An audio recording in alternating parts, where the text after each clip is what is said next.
Good morning one more time. So we're going to try this one more time. I refuse to give up. I refuse. I just can't give up now.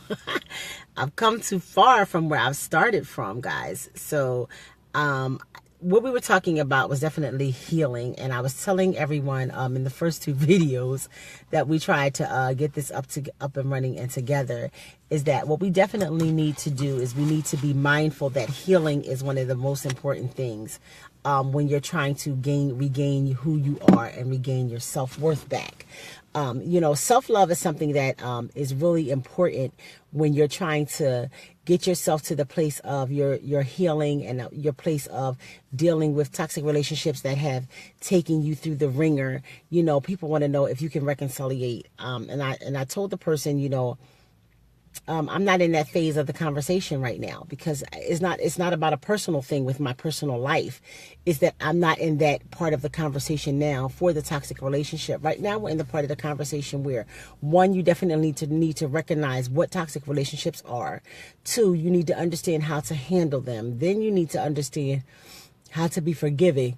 And then after you get to the forgiveness, you need to definitely move on to healing. And so that's where we are right now. We're going to be talking about healing today.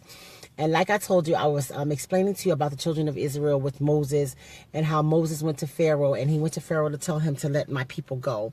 And so when he went to Pharaoh to tell him to let my people go, Pharaoh initially said yes. And then he had his wife, who had a very cunning tongue, come up and tell him, that's not what you want to do. You want to keep these people as long as you can. What if they uprise and come against you?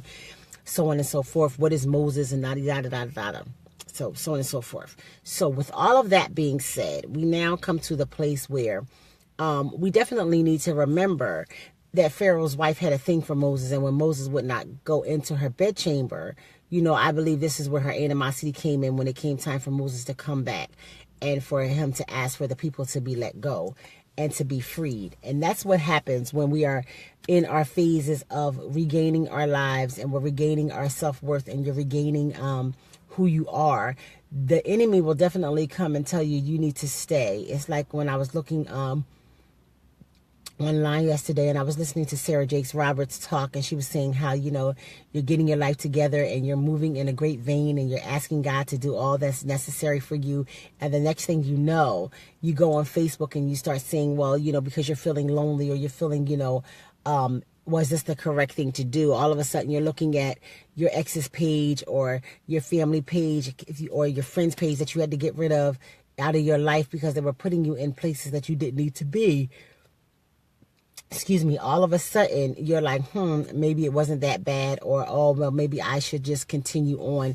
When in actuality, that's not what you should do. You really should definitely get yourself to a place where you get to healing. Now, I'm not saying that in the long run, there may not be room for reconciliation, and there may not be room for you to be able to, see the person again. I'm saying that sometimes an ex is an ex for a reason.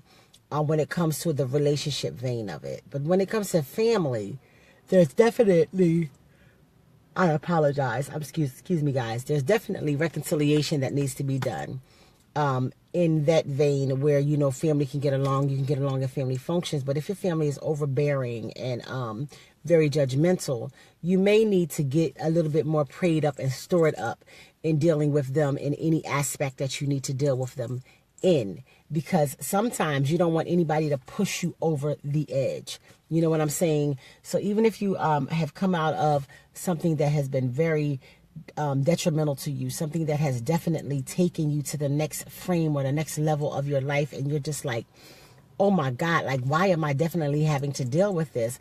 At some point you have to look at yourself and you have to say, this is for my making. This is for my greater good. This is for the next phase of who God wants me to be. And you're definitely going to have to believe in what God is doing in your life at that moment, because